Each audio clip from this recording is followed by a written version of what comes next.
예레미야 29장 10절 보고 에스라를 넘어가겠습니다.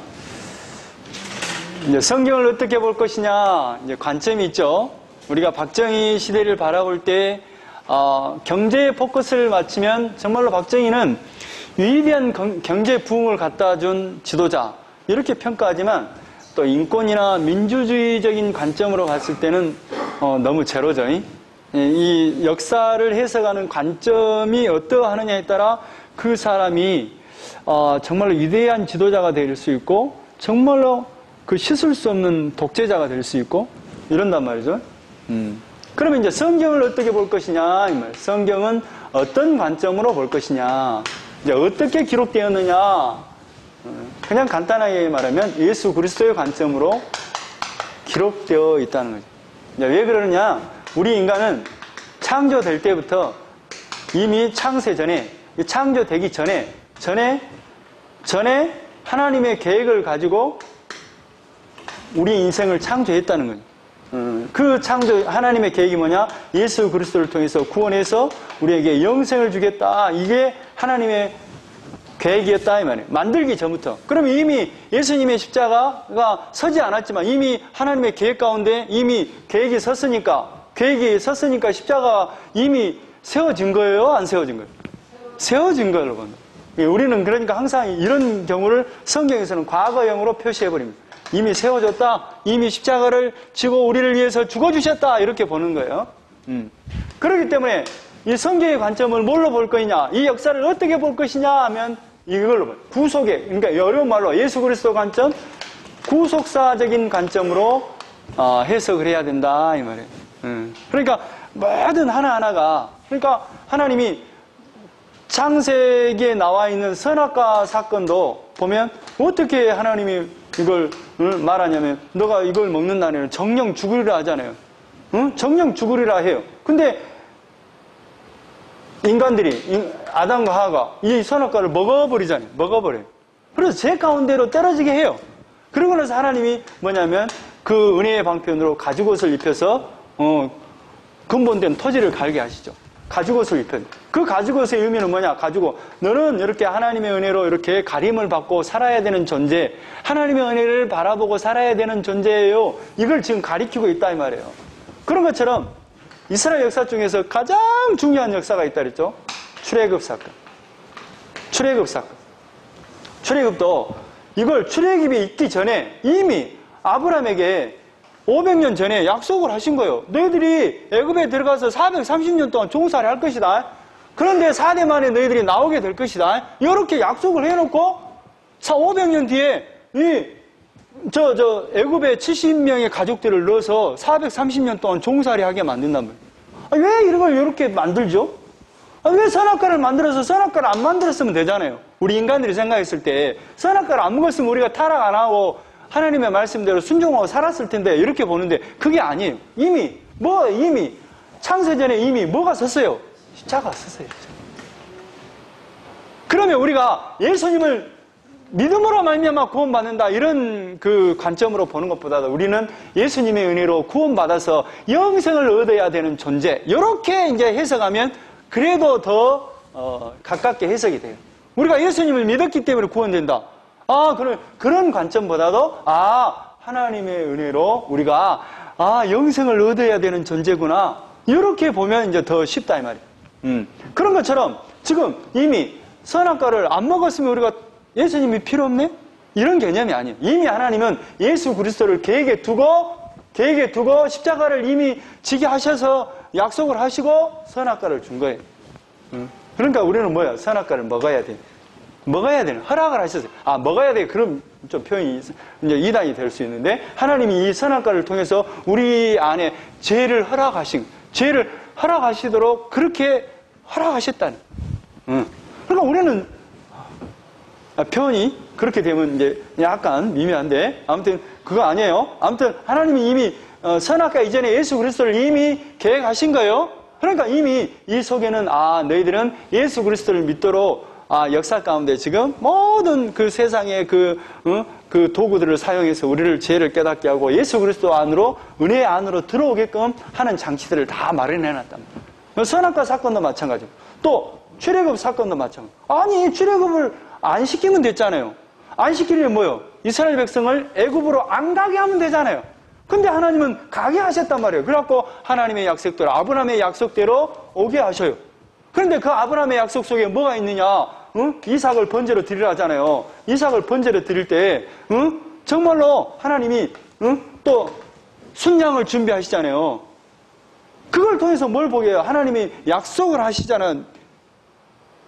내 씨로 말미암아 천하 만민이 복을 받게 하겠다는 그 약속을 해놓고, 그러면 그 약속은 뭐예요? 예수 그리스도의 씨로 너희들이 구원받도록 해주겠다 하는 그 약속을 이미 하고 출애굽의 역사를 일으키게끔 500년 뒤에 하잖아요. 항상 역사는 구속의 역사로 지금 반복되고 있는 거예요. 그러잖아요. 아니, 왜 이 아브라함의 후손들을 애굽으로 넣어요? 안 넣으면 애굽에서 출애굽할 이유가 없잖아요. 그래서 하나님이 이 출애굽의 역사를 통해서 10가지 재앙을 통해서 애굽의 사람들로부터 아이고 제발 나가달라고 사정하게끔 해서 나가게끔 하고, 너희들이 원하는 건 뭐냐? 원하는 거 다 줄 테니까 나가라 하고 나가요. 그래서 이스라엘 백성이 원하는 것을, 자기가 원하는 거 가축이고 금, 은, 폐물을 다 요구해서 나가요. 나가잖아요. 그것을 가지고 뭘 해요? 성막을 지어요. 그래서 결국에는 뭐예요? 그래서 거기서 출애굽에서 나온 그 절기 하나, 유명한 절기가 하나 있죠. 유월절. 유월절은 너희들이 영원히 지켜야 될 규례다. 아니? 이거 지켜. 이? 그러니까 유월절을 지켜야 돼요. 그러니까 하나님의 교회에서 나오는 유월절을 그냥 평생 지켜야 되죠. 근데 유월절을 그렇게 지키는 거 아니에요? 말로만 지키는 거 아닙니다. 짐승을 잡아서 지켜야 되는 거예요? 그러면 제대로 지키고 있는 거예요? 아니죠. 자기들은 그 성경대로 영원한 규례니까 우리 유월절 지키니까 우리가 진짜 교회다. 유월절 안 지키는 너희들은 가짜 교회다. 이렇게 보잖아요. 근데 유월절을 진짜로 피를 흘려서 유월절 절기를 지켜요? 안 지키잖아요. 말만 지키잖아요. 응? 그러니까 유월절 규례를 통해서 뭘 보는 거예요? 결국 이거 보라고. 하나님의 구원의 계획, 창세전에 그 예수 그리스도를 통한 구원의 계획을 보라고 이걸 만든 거예요. 역사 가운데 계속해서 역사는 구속의 역사로 반복되고 있다니까. 그 반복되는 핵심은 뭐예요? 너희들은 예수 그리스도를 통해서 이미 약속된 백성이다 이 말이에요.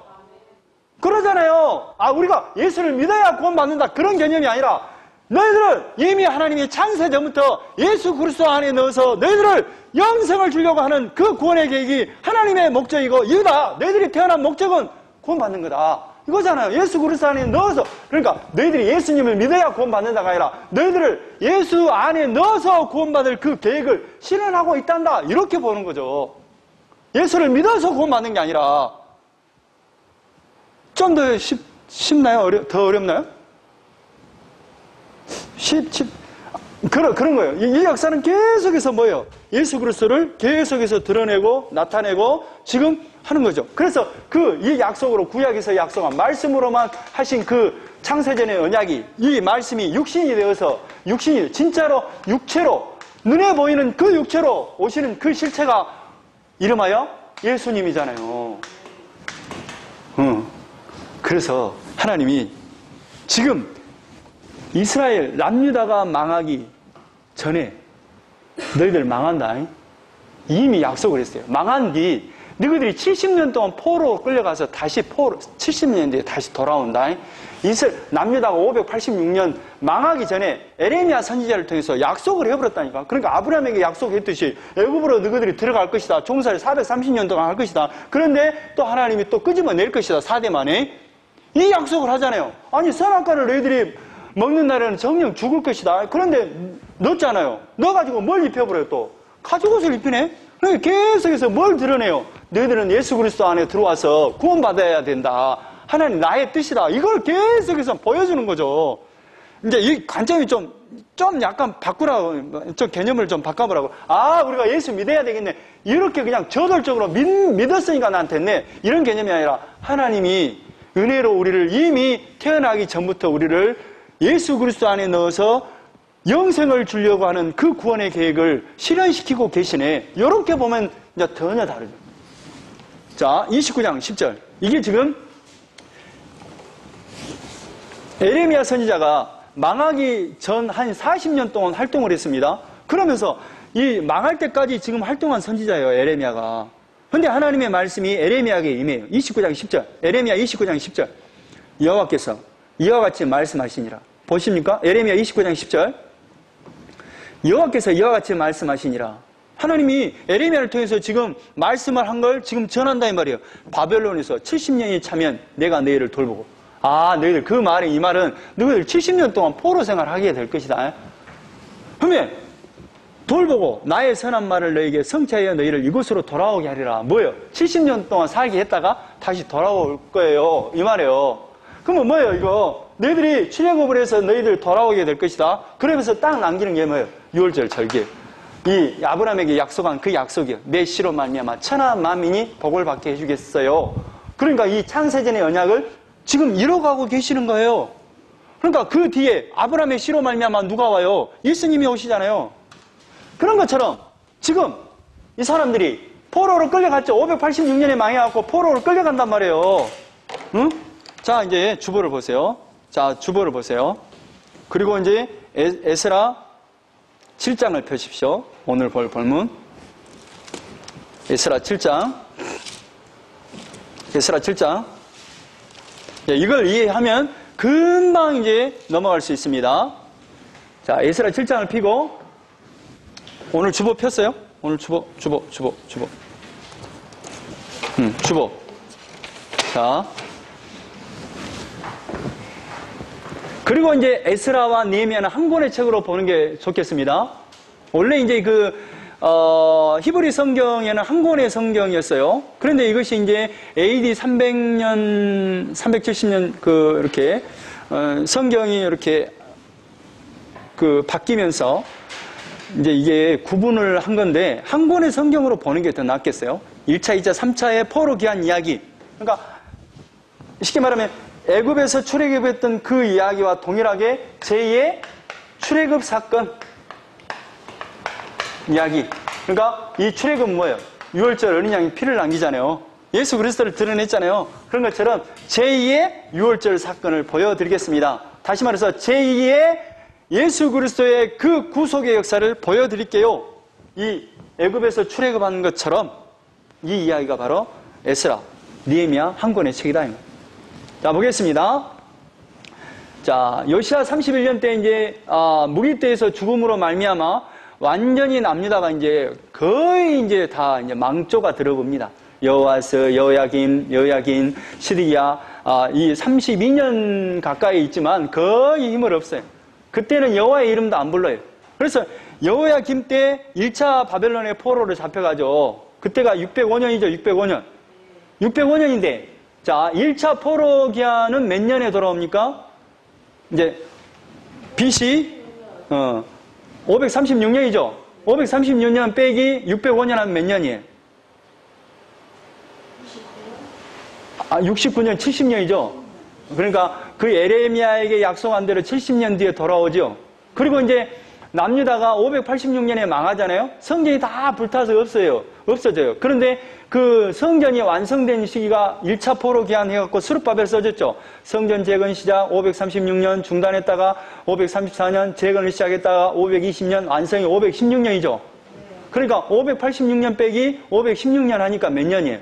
성전 건축이 파괴되고 나서 성전이 완성된 시기가 70년이에요. 그러니까 뭐예요? 선악과를 따먹게 해요.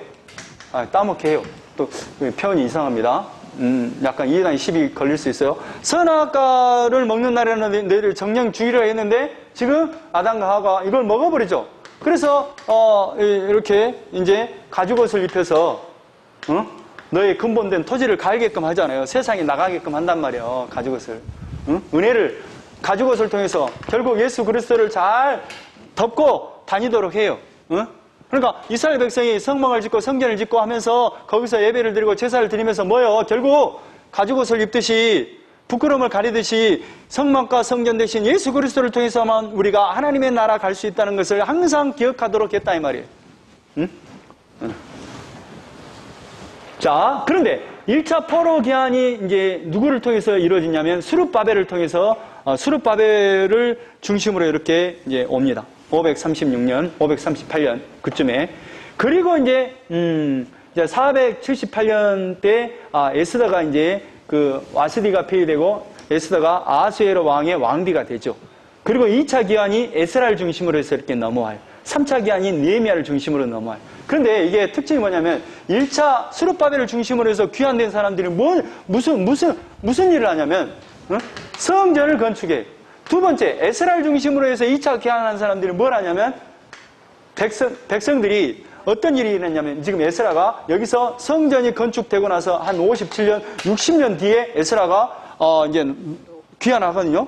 귀환을 해요.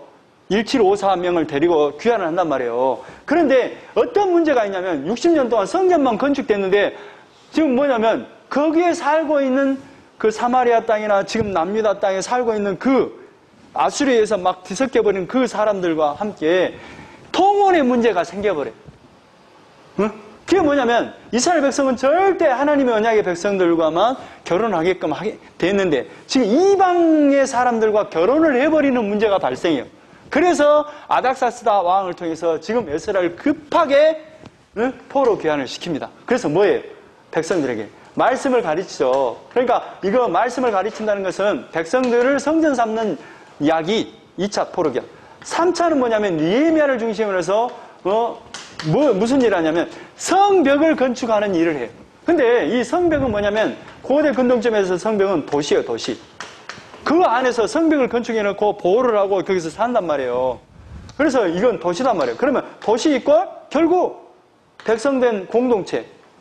그러니까 교회된 공동체를 지금 전체를 지금 보호하는 그런 일을 한다. 첫 번째는 뭐예요? 눈에 보이는 성전을 지어요. 백성 성전 지어요. 여기는 성전된 그 백성의 공동체를 지금 건설하는 일을 이렇게 해요. 좀 이해됩니까? 그리고 이제 페르시아 왕에 대한 이야기가 나오죠. 얼른 참고로 한번 보겠습니다. 이 페르시아 왕의 그 559년에 아수르를 완전히 정복해버리고 바벨론을 정복해버리고 고레스가 이제 전체 이제 통일 제국을 이룹니다. 559년에. 그리고 나서 559년부터 페르시아 제국이 이제 등장하는 거죠. 바벨론 다음으로. 그리고 다리오 3세 때 331년에 지금 아르벨라 그쪽 전투에서 완전히 알렉산더에서 탁 접을고 나서 이 페르시아 제국은 역사 속으로 딱 사라져버려요. 이제 지금의 이제 이란이에요, 이란.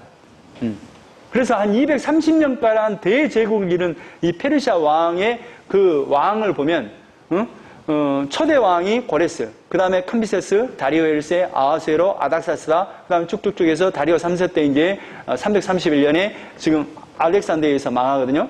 그런데 이제 이 고레스가 딱 등장하면서 어떤 정책을 펴냐면 이런 거죠.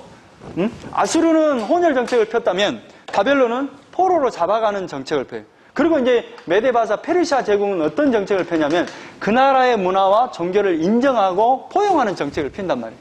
그런데 이 페르시아가 시행하는 이 정책이 뭐냐면 정치적으로는 뭐예요? 정치적으로는 식민지지만 종교적으로는 뭐예요?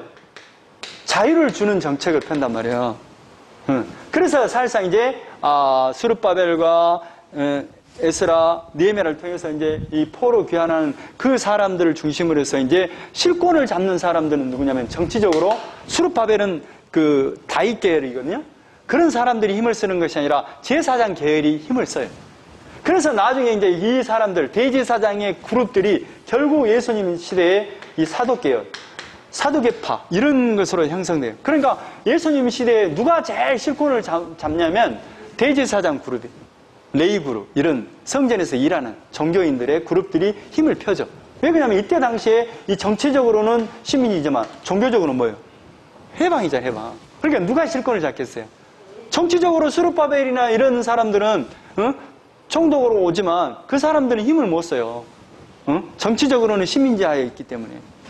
그런데 이제 고레스 때 이제 그런 일이 일어나고, 그래서 이제 고레스 때 칙령을 내려서 1차 귀환이 시작되고, 그리고 다리오 1세 때 성전이 이제 중단돼요. 거기서 살고 있는 사람이 막 방해를 해요.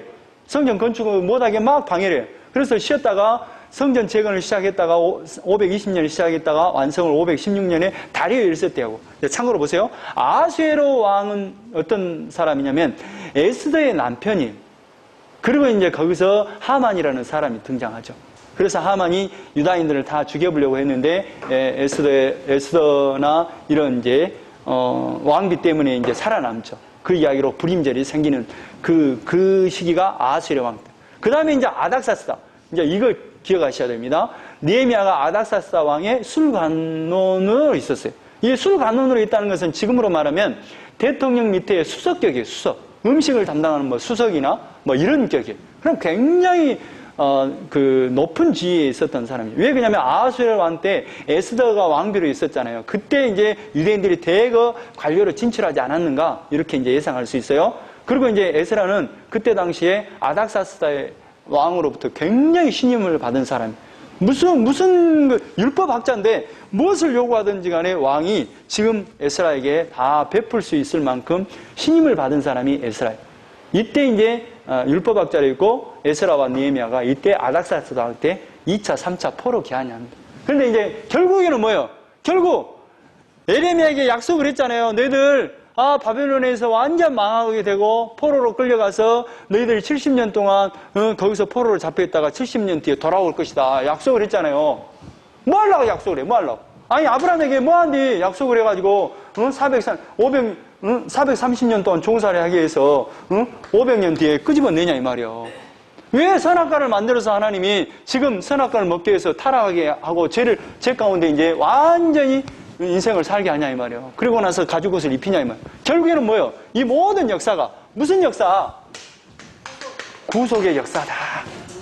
이걸 기억하세요. 그리고 이 구속의 역사 속에는 창세전의 언약인 우리를 만든 목적, 이 세상을 만든 목적은 뭐냐? 예수 그리스도를 통해서 우리를 구원할 그 계획을 가지고 우리를 만들었어요. 이걸 기억하라고 이거. 그러니까 역사는 모든 역사는 뭐예요? 박정희를 보면 시대마다 평가하는 방법이 다르잖아요. 그런데 성경은 이 역사는 하나님이 역사를 평가하는 그 방법은 뭐예요? 구속의 역사. 이해되죠? 자, 7장, 1장. 일 후에 이 말은 뭐냐면 1차 포로 기한이 되어지고 성전 건축이 완성되고 57년 뒤에 60년 후에 이 말이에요. 왜 그러냐면 에스라가 이제 귀환을 하거든요. 일 후에 파사왕 아닥사스다가 왕위에 있을 때, 아닥사스 때 누구와 누구가 이렇게 귀환한다고요? 에스라. 기억하네. 이 역사는 어렵습니다. 그냥 보면서라도 이해하십시오. 그렇게 페르시아 왕의 고레스, 캄세스, 다리오, 아하수레 뭐 이렇게 몇 명의 왕이 있는데 몇 명 왕이 안 되는데 아닥사스다 왕 때 지금 이런 일이 일어난 이야기를 지금 기록하고 2차 귀환의 이야기를 하고 있구나. 이렇게 이해하세요. 바사왕 아닥사스다가 왕에 있을 때에 에스라라 하는 자가 있으니라. 그는 스갈의 아들이요 아사라의 손자요 일기야의 증손이요 살룸의 현손이요. 여기서 많이 들어본 이름이죠. 대제사장의 이야기를 하는 거예요. 근데 이 친구가 아론의 몇 대손이냐? 5절 아비수아의 13대 손이요 비느하스의 14대 손이요 엘르아살의 15대 손이요 대제사장 아론의 몇 대 손이라고요? 16대 손. 이 친구가 대제사장의 집안이구나. 응? 근데 이 에스라가 바벨론에서 올라왔으니 이제 올라왔습니다. 올라온단 말이에요. 그는 이스라엘 하나님 왜 올라오느냐? 그는 이스라엘의 하나님 여호와께서 주신 모세의 율법에 익숙한 학자로서 그의 하나님 여호와의 도심을 입음으로 왕에게 구하는 것은 다 받은 자이더니. 그러니까 이 친구가 올라오기 전에 이미 모세의 율법 학자인데 이 아닥사스다 페르시아 대제국의 왕으로부터 엄청난 신임을 받은 이 자였다 이 말. 응? 아닥사스다 왕 제7년에 그러니까 도심으로 이렇게 온 거예요. 그러니까 하나님의 도심으로 그 애굽에서 나오죠. 그러니까 애굽은 세상을 상징해요. 죄를 상징해요. 죄에서 끄집어내는 걸 말해요. 그러면 이 말은 뭔 말이냐면 너희들 하나님의 은혜로 이렇게 죄에서 건진받는단다. 그걸 보여주는 거죠. 그리고 나서 지금 모세 때는 출애굽을 할 때는 뭘 절기 중에서 유명한 유월절을 영원한 규례로 지키라 그래요. 너희들의 예수님의 피로 구속받을 백성이란다 이 말이에요. 응? 그러니까 하나님의 도우심으로 지금 에스라가 2차 귀환을 하잖아요. 그러니까 하나님의 도우심으로 애굽에서 나온 것처럼 하나님의 도우심으로 에스라 1차 때 스룹바벨을 중심으로, 2차 때 에스라를 중심으로, 3차 때 느헤미야를 중심으로서 이렇게 하여. 그래서 뭘 남겨요? 응? 유월절을 남기듯이 유월절은 결국 예수 그리스도를 상징하고 그것을 om으로 말미암아 우리에게 딱 주어지는 건 뭐냐면 하나님의 도우신 예수 그리스도를 통해서만 우리가 구원받는 백성이구나. 이걸 기억하라고. 자, 7절. 아닥사스다 왕 제7년에 이스라엘 자손과 제사장들과 레위 사람들과 노래하는 자들과 문지기들과 느디님 사람들 중에 몇 사람이 예루살렘으로 올라올 때에, 그러니까 그 이스라엘 자손, 제사장, 레위 사람, 노래하는 자, 문지기들, 느디님은 레위 사람들을 이렇게 수종두는 사람들이, 다윗 때 그런 족속입니다. 이 에스라가 올라왔으니 왕의 제7년 5째 달이라. 그러니까 아까쯤에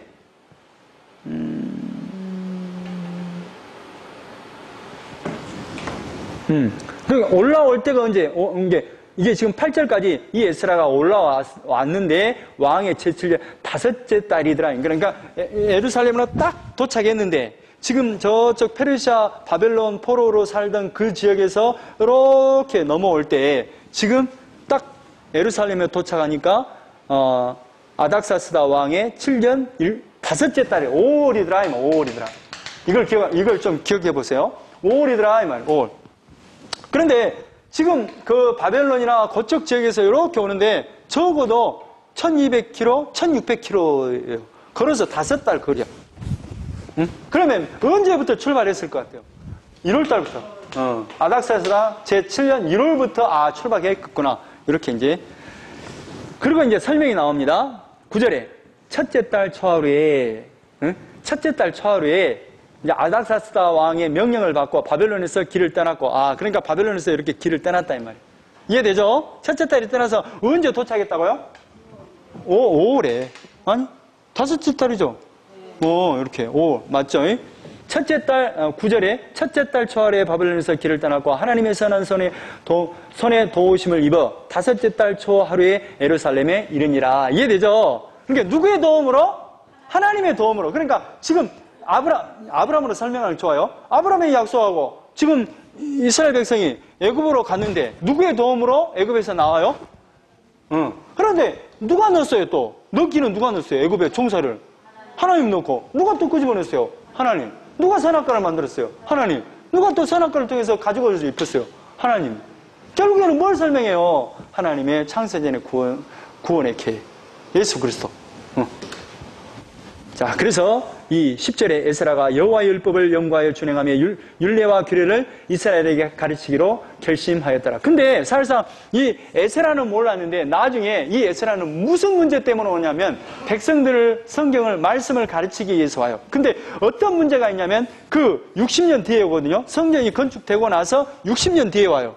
그런데 어떤 문제가 있냐면 그 사람들이 이제 하나님 중심으로 살아야 되는데 하나님만 바라보고 하나님을 믿음으로 살아야 되는데 그게 아니라 이제 가서 보니까 먹을 것도 없어. 살 집도 없어. 그러니까 그 지역에서 살던 사람들과 결탁해서 통혼을 하고 거기에서 살고 있는 사람들과 함께 섞여서 살아버려요. 그런 문제 때문에 그러니까 가장 간단하게 그 이방인들과 결혼의 문제가 가장 크게 있어요. 누가 선두에서냐? 레위지파나 제사장 그룹들이 먼저 이방 사람들과 결혼을 해서 살아. 왜 그렇게 사냐면 아니 포로 기한에서 먹을 게 없잖아요. 근데 거기서 정착한 사람들과 이렇게 결혼을 함으로 말미암아 그들의 신을 같이 믿고 그들의 신을 믿음으로 말미암아 거기에서 상거래가 이루어지고 또 거기서 마음대로 이렇게 사회생활을 할 수 있는 거예요. 그러니까 자연스럽게 그렇게 되겠죠. 그런 문제 때문에 에스라는 옵니다. 근데 사실상 에스라는 몰라요. 모르는 것 같아. 자, 11절. 여호와의 계명의 말씀과 이스라엘에게 주신 율례 학자요 학자 겸 제사장인 에스라에게 아닥사스다 왕이 내린 조서의 저번은 아래와 같으니라. 이제 딱 그러니까 뭐예요? 아닥사스로부터 지금 딱 명령을 내린단 말이에요. 뭐 하려고? 가서 백성들에게 하나님의 말씀을 넣어서 하나님의 말씀 위에 세우려고. 응? 자, 12절에 모든 왕의 왕 아닥사스는 하늘의 하나님의 율법에 완전한 학자 겸 제사장 에스라에게 조서를 내리노니 우리나라에 있는 이스라엘 백성과 그들 제사장들과 레위 사람들 중에 예루살렘으로 올라갈 뜻이 있는 자는 누구든지 너와 함께 갈지어다. 이렇게 명령을 내려버렸어요. 자, 에스라를 통해서 너희들 예루살렘 가서 넘어갈 사람들을 다 따라가라. 명령을 내렸다 이 말이에요. 그리고 나서 왕과 자문관으로부터 이제 은금을 받고 또 바벨론에 살고 있는 사람들로부터 헌금을 다 받아가지고 가도록 해요. 그리고 나서 너 가서 이제 그 하나님 앞에 예배드릴 그 재물에 쓸 돈은 딱 재물 쓰고 나머지 모든 것은 너가 알아서 너의 뜻대로 해라라고 또 내립니다. 그리고 또 어떤 것까지 명령을 내리냐? 20절. 그 외에도 내 하나님의 성전에 쓰일 것이 있어서 내가 드리고자 하거든 무엇이든지 궁중창고에서 내다가 드릴지니라. 그리고 궁중창고에 필요한 거 있으면 너 말해. 마음대로 갖고 가. 라고 명령을 내려요. 그리고 나서 이제 21절에 나 곧 아닥사스다 왕이 유브라데 강 건너편 모든 창고지기에 조서를 내려 이르기를 하늘의 하나님의 율법학자 겸 제사장 에스라가 무릇 너희에게 구하는 것을 신속히 시행하라. 그러니까 뭐예요? 창고지기들에게 지금 에스라가 요구하는 모든 것을 다 풀어주고 마음대로 이렇게 쓸 수 있도록 해라. 이렇게 명령을 내렸다 이 말이에요. 그리고 나서 이제 또 어떤 명령까지 주느냐? 자, 24절. 내가 너에게 이르는 제사장들이나 레위 사람들이나 노래하는 자들이나 문지기들이나 느디님 사람들이나 혹 하나님의 성전에서 일하는 자들에게 조공과 관세와 통행세를 받는 것이 옳지 않느니라. 통행세 이런 거 다 면제하고 다 보내줘라. 라고 명령을 내려버렸다. 그리고 나서 에스라여 너는 내 손에 있는 내 하나님의 지혜를 따라 내 하나님의 율법을 아는 자를 법관과 재판관을 삼아 강 건너편 모든 백성을 재판하게 하고 이게 뭐냐면 그 재판관을 임명할 수 있는 권한까지 줘요. 에스라. 그리고 나서 하나님의 말씀을 지키지 않으면 죽일 수 있는 권한까지 이 에스라에게 줍니다. 근데 누구의 도우심으로? 아니 생각해보세요. 이게 포로로 잡혀왔던 이 에스라에게 이런 명령을 할 수 있겠어요? 응? 그러죠. 예. 자, 27절에 우리 조상들의 하나님 여호와를 송축할지로다. 자, 28절 또 나로 왕과 그의 보좌관들 앞과 왕의 권세 있는 모든 방백이 앞에서 은혜를 얻게 하셨도다. 내 하나님 여호와의 손이 내 위에 있으므로 내가 힘을 얻어 이스라엘 중에 우두머리들을 모아 나와 함께 올라오게 하였노라. 그러니까 누구의 손에 도움을 힘을 얻어서 이렇게 왔다는 거예요. 다 하나님의 은혜로. 그러니까 지금 그 이스라엘 백성들이 애굽에서 종살이 430년 동안 할 때도 누구의 도우심으로 이렇게 나오게 되는 거예요? 하나님의 도움. 이게 이건 뭐냐면 1차, 2차, 3차 포로 기한의 역사는 이 출애굽의 역사와 똑같은 형태로 지금 기록하고 있어요. 뭘 설명하려고? 이 역사는 구속의 역사라는 것을 보여주려고. 자, 8장에는 아닥사스다 왕이 왕위에 있을 때에 나와 함께 바벨론에서 올라온 적장들과 그들에게 보는 이러하니라. 그러니까 여기서부터 쭉 이제 돌아온 사람들의 명단을 쭉 이제 나열합니다. 14절까지. 그래서 합해보니까 1, 4, 4, 9, 14절까지. 그리고 이제 20절까지 합하니까 1, 7, 5, 4 이 정도 돼요. 그런데 어떤 문제가 있느냐? 15절에 내가 무리를 아하와로 흐르는 강가에 모으고 거기서 3일 동안 장막에 머물며 백성과 제사장들을 살피니 그 중에 레위 자손이 한 사람 는지라.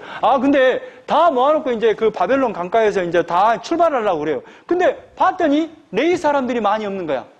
왜? 레위 사람 일 중에 가서 성전에서 일하고 말씀을 가르치는 일을 해야 되는데 레위 사람이 없어요. 그래서 사람들을 모으는 일을 합니다.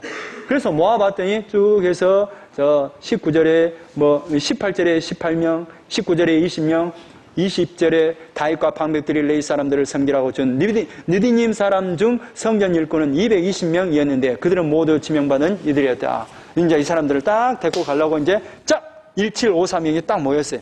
그리고 21절에 그때 내가 아하 강가에서 금식을 선포. 뭐래? 금식을 선포해. 금식이라는 건 뭐냐면 하나님의 도움이 없이는 우리가 갈 수 없습니다. 도와주세요. 이런 거예요.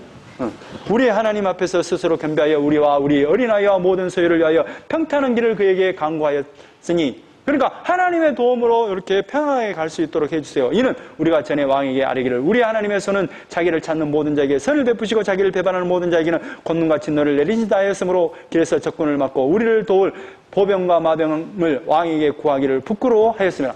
이 친구가 어떠냐면 지금 아닥사스다 왕이 야야 갈 때 위험하니까 보병도 주고 또 군사도 지원해 줄 테니까 데리고 와라 그랬더니 이걸 거부한 거예요. 왜 그러냐면 하나님이 전능하신 하나님이 함께 하시는데 우리가 아닥사스다 왕의 도움을 받고 가는 것이 부끄러워서 안 받아요.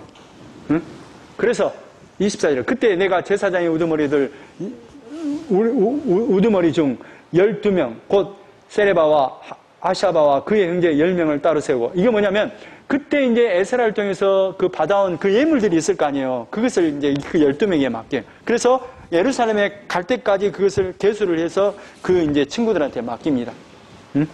30절에 이에 제사장과 레위 사람들이 은과 금과 그릇을 예루살렘 우리 하나님 성전으로 가져가려 하여 그 무게대로 받으니라. 그래서 이제 개수를 딱 해서 그 12명에게 딱 맞게. 그리고 31절에 첫째 달 12일에 자 보세요. 첫째 달 12일이죠. 아까 지금 며칠 날 출발했다 그랬죠? 첫째 달 초하루에 출발했죠. 12일이 흘렀어요. 근데 왜 12일이 흘렀겠어요? 뭐고? 아하라 강가에서 부족하니까 또 뭐요?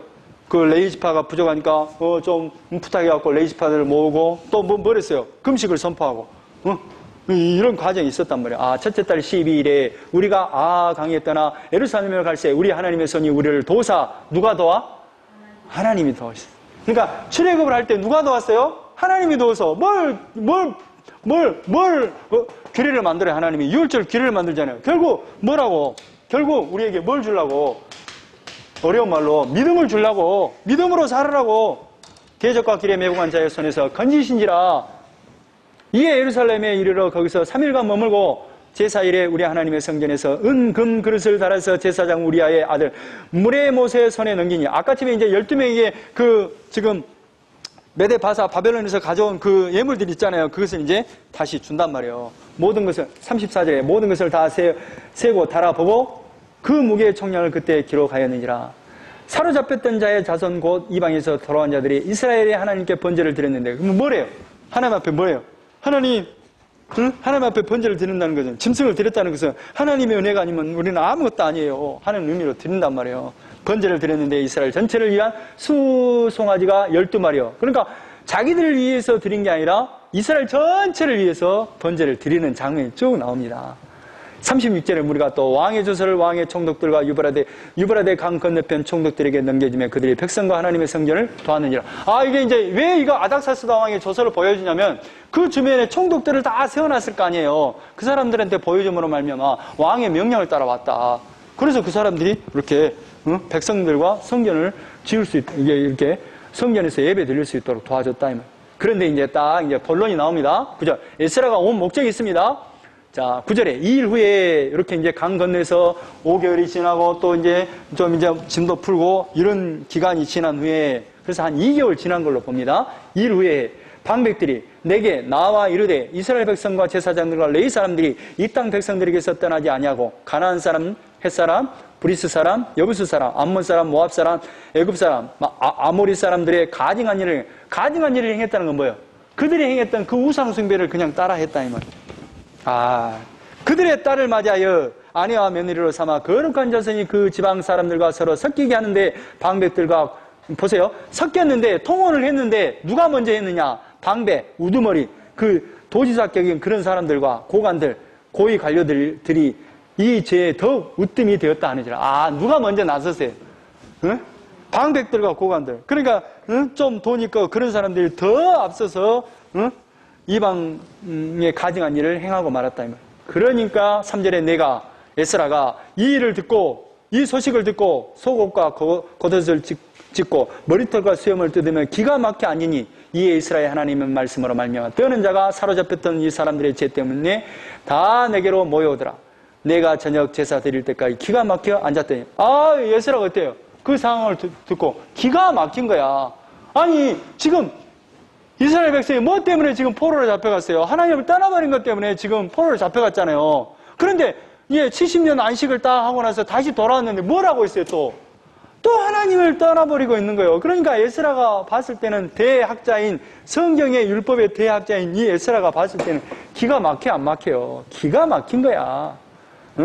5절에 저녁 제사를 드릴 때에 내가 근심 중에 일어나서 속옷과 겉옷을 찢은 채 무릎을 꿇고 나의 하나님 여호와 손을 들고 말하기를 나의 하나님이여 내가 부끄럽고 낯이 뜨거워서 이해되죠? 정말로 아니 하나님이 지금 하나님 은혜로 지금 한 5만 명 1754명이 이렇게 넘어왔는데 정말로 하나님의 은혜로 넘어왔는데 이제 그 넘어온 사람들마저도 또 뭐예요? 하나님의 은혜로 넘어왔는데 하나님의 은혜를 떠나버리네.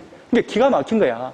6절에 말하기를 나의 하나님이여 내가 부끄럽고 낯이 뜨거워서 감히 나의 하나님을 향해 얼굴을 들지 못하오니 이는 우리 죄악이 많아 정수리에 넘치고 우리의 허물이 커서 하늘에 미침이로다. 정말로 하나님 정말 우리가 정말로 어떻게 감히 낯을 들고 하나님 앞에 나갈 수가 없습니다 이 말이에요. 그래서 이제 기도를 합니다. 6절부터 쭉 기도를 해요. 15절까지 기도를 해요. 13절에 우리의 악한 행실과 큰 죄로 말미암아 이 모든 이 모든 일을 당하였사오나 우리 하나님이 우리 죄악보다 형벌을 가볍게 하시고 이만큼 백성을 남겨주셨사오니, 쉽게 말해 이런 거요. 우리의 죄악 때문에 정말로 이만큼 그래도 남겨줬는데, 15절에 이스라엘 하나님 여호와여 주는 의로우시니 우리가 남아 피한 것이 오늘과 같사옵거늘. 정말로 이렇게 조금 이제 그래도 하나님의 은혜를 얻고 왔는데 도리어 죽게 범죄하였사오니, 오히려 도리어 이제 하나님의 은혜로 왔는데 오히려 뭐요? 하나님의 은혜를 거부해버리네. 이로 말미암아 주 앞에 한 사람도 감히 서지 못하겠나이다. 아이고, 이제 한 사람도 정말 도대체 말할 수 없을 만큼 이게 부끄럽고 정말로 이건 감히 하나님 앞에 설 수 없습니다 하는 거예요.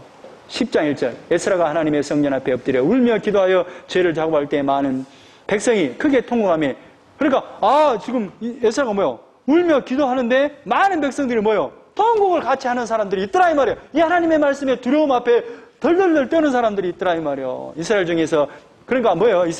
지금으로 말하면 이 험악한 세상 속에서 정말로 죽기 살기로 살아도 센찬을 파네 예수 믿는 사람들이 있더라니까요.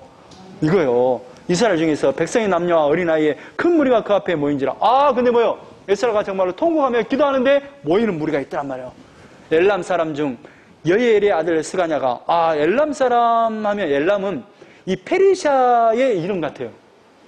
페르시아의 자손 중에 여예엘의 아들 스가냐가 에스라에게 이르되, 그렇게 울며 통곡하고 상심해 있는 그 에스라에게 딱 찾아서 딱 말을 하는데, 우리 하나님께 범죄하여 이 땅 이방 여자를 맞이하여 아내로 삼았으나, 우리가 정말로 이방 여자를 아내로 삼아서 하나님 앞에 범죄를 했으나, 그러나 이스라엘에게 아직도 소망이 있나니, 이 사람이 말이죠. 저기 페르시아 쪽 사람 계열의 이제 유대인과 결혼을 했는가 어쨌는가, 아무튼 유대인에 속한 사람이에요. 근데 이 사람이 뭐예요?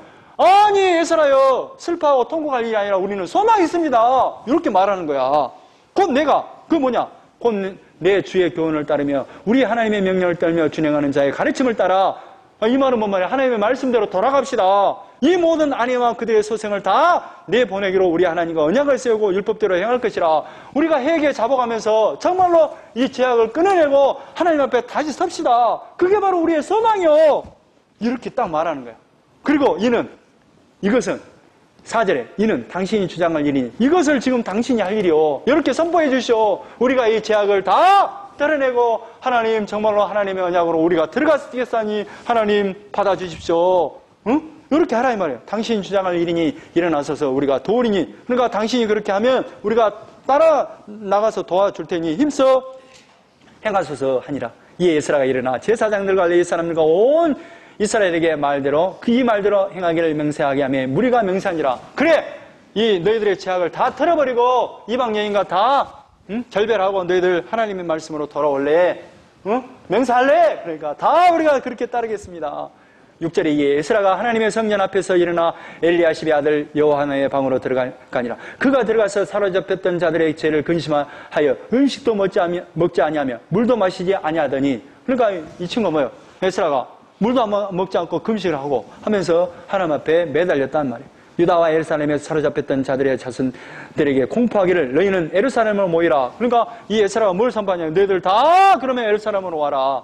누구든지 방백들과 장로들의 훈시를 따라 3일 내에 오지 아니하면 그의 재산을 정몰하고 사로잡혔던 자의 모임에서 쫓아내라. 3일 내에 오지 않으면 정몰. 성경도 어려워요. 한자 공부도 해야 돼요. 정몰. 이게 이적자거든요. 적자가 이거 이적자. 몰자거든요. 그러니까 이 정몰이라는 단어를 언제 쓰냐면 그 이한영이처럼 만약에 재판이 나고 그러면 국가로 그 재산을 귀속을 해갖고 몰수하는 거예요. 너희들 하나님의 말씀대로 3일 동안에 이렇게 예루살렘 와라. 그렇지 않으면 너희들의 재산을 다 나라 땅으로, 공무 땅으로 해서 다 몰수해버리겠다. 뺏어버리겠다. 유다와 베냐민 모든 사람들이 3일 내에 예루살렘 모이니 때는 9째 달 20일이라.